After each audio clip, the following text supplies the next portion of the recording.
ফাইরিলে শ্রীপুরের tablet লে উঠবো, এক পাতা সবুজ আর এক পাতা লাল। এই ক্যাম্পাসারে উঠার পরে সে যা বক্তব্য দেয় এর দ্বারা বোঝা যায় সমস্ত রোগের ঔষধ হইল তার 2 পাতার মধ্যে। মা গোমায় ক্যাম্পাসারে সাবা বাড়িতে বাড়িতে কিয়ামত। আমি তো এই সময় ছাত্র জমানা ফরিও ইমামতিও করি, চিন্তা করলাম অত বড় কথা সাবা বাড়িতে বাড়িতে মুখে দিয়ে ফেনা উঠে আছে গা।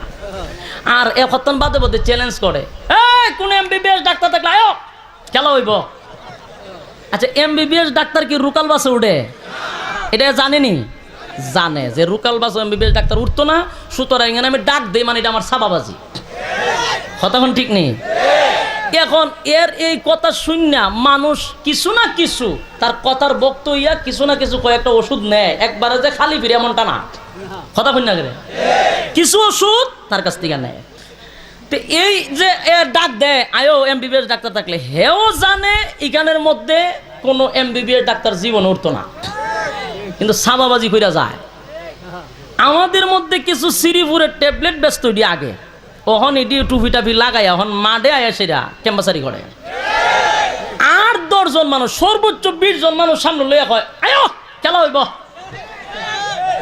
ওই 8-10 জন মানুষ লইয়া বইয়া কয় আয়ো হলিপুরি সাহেবরে কইছি বহস করতে, ফালাইয়া গেছে গা। রেজাউল করিম সাহেব পীর সাহেব চোরমনারে কইছে আয়ো, এরাও আয় না। কয়জন মানুষের সামনে? 10 জন মানুষের সামনে রাত 12টার পরে। এরাও জানে এখানে হলিপুরি নাই, এখানে রেজাউল করিম সাহেব নাই, চোরমনার পীর সাহেব নাই। হ্যাঁ, এখন হেও এখানে শুরু করছে আয়ো কিতাব লইয়া বসি। কথা বুঝছে? এটা হলো ক্যাম্পাসার। তোর বাপের বাপে অলিপুরির সাথে বহস কইরা লঙ্গি কুল্লা দৌড় দিছে, আর তুই আইছো এখানে ক্যাম্পাসারি করতে। হেরে আলাউদ্দিন জিহাদিরে এরে বক্তাগিরিত না লাগাইয়া শ্রীপুরের ট্যাবলেট তুললে আপনারা ট্রান্সপোর্টে ছাইরা দেন। শ্রীপুরের ট্যাবলেট ওলার কোম্পানির বরকত হবে। এটা হচ্ছে একটা ক্যাম্পাসার। অলিপুরের গাইল্লায় আহমদ শফি সাহেবরে গাইলিতেছে, এরপরে ওই চরমনার পীর সাহেবরে গাইল্লায়, ওই সিদ্দিকির নাম শিরিক সিদ্দিকিরে গাইল্লায়। আরে কি আজিব তামাশা! সিদ্দিকি সাহেবের মাহফিলের স্টেজের যে মানুষ হয়, এই মানুষটা তো এর মাহফিল হয় না। তুই ক্যাম্পাসারে কার সাথে করস? এই সুরা সিদ্দিকিরে যদি বলা হয় যে আটলান্টিক মহাসাগরের সামনে মাঝখানে একটা কিছুর মধ্যে ওয়াজ হইব, হিগানো মানুষ যাইব। আর তুই রাত 12টার পরে ক্যাম্পাসারি করো 10 জন মানুষ লইয়া, সাবাবাজি কমায়া করিস। তোর আগের টিস চুষতে চুষতে বরার মধ্যে আর কিচ্ছু রাখছে না, আর তুই এখন শুইয়া কিতা পাইবে? ঠিক নেই? গেল একটা।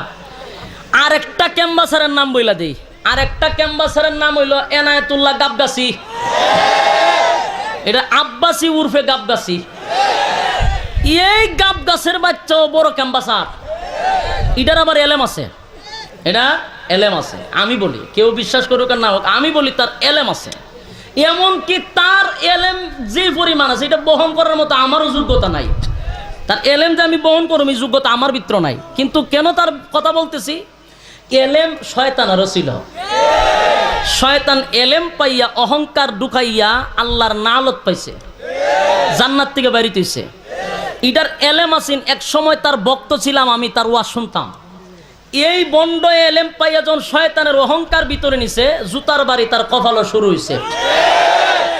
এ সিদ্দিকিরে যা তা মনে চায় গালাগালি করে, যা তা মনে চায়। সিদ্দিকির দ্বারায় নাকি আলেম উলামাদের সমস্যা হচ্ছে, আলেম সমাজের নাকি সমস্যা হয়ে যাচ্ছে। বেটা সিদ্দিকি বারবার জন্ম নেয় না, সিদ্দিকি এক এক জামানে একজনই জন্ম নেয়। তুই সিদ্দিকির পিছনে লাগছস, কুত্তায় খামড়াইলে ইনজেকশন ল, ইনজেকশন না লইয়া চিল্লাইস না। সময় নাই, বসেন, সময় নাই। কথাগুলি আপনাদের কার সহ্য হইতেছে, কার খারাপ লাগতেছে এটা দেখার টাইম নাই, কিন্তু হক কথাগুলি বলতে হবে। কারণ সিদ্দিকির বিরুদ্ধে যেই পরিমাণ এই অপপ্রচার শুরু করছে গাবগাছি, এমন কিছু কথাবার্তা বলে পাবলিক সমাজ এগুলো বলার প্রয়োজন নাই, কিন্তু সে ওই কথাগুলি বলে মুখের মধ্যে টাট্টি পর্দাও রাখে না। কথা বলছেন? আর আল্লাহর বন্দায় যেই পরিমাণ কাফেরের বাস্ক লইয়া বইছে, যে কোনো মাহফিলে গেলে বাস্কটা কইলা কাফের কাফের কাফের কাফের সাপ্লাই দেয়।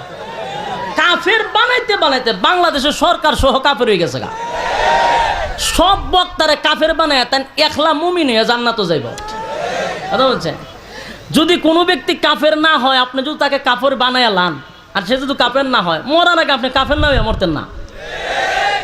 এই এনায়েতুল্লাহ আব্বাসী মৃত্যুর আগে আমি চিন্তা করতেছি, আমি চাই না আল্লাহ যেন হেফাজত করে। আমার মনে হয় এটা কাফের হয়ে মারা যেতে পারে।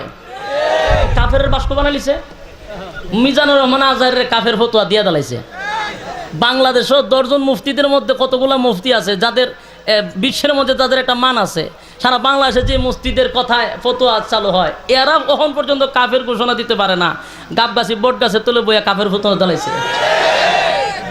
সিদ্দিকিরে তো কতবার কাফের কইছে, এটার কোনো ঠিক হই নাই। বহুতবার কাফের কইছে সিদ্দিকিরে। এগুলো সহ্য হয় না। এগুলো কি হয় না? সহ্য হয় না। দেলোয়ার হোসেন সাইদির পরে যদি বাংলার জমিনে কেউ মাঠ ধরে রাখতে পারে, এটা হলো সিদ্দিকী সাহেব। এক সময় দেলোয়ার হোসেন সাইদির মাঠে লক্ষ লক্ষ মানুষ তার বয়ান শোনার জন্য দূর দূরান্ত থেকে ছুটে আসতো। আর এই জামানায় আমাদের হাফিজুর রহমান সিদ্দিকী খতিবুল উম্মাহ, ঠিক কিনা বলেন? সুতরাং সিদ্দিকীর বিরোধিতা কইরো না। যদি কুত্তা কামড়ায় থাকে ইনজেকশন লো, মেডিকেলে ভর্তিও, ঠিক কিনা? সিদ্দিকীর পিছনে যারা কামড়াইতে গেছে এরা শেষ পর্যন্ত দাঁত ভেঙে গড়ে গেছে।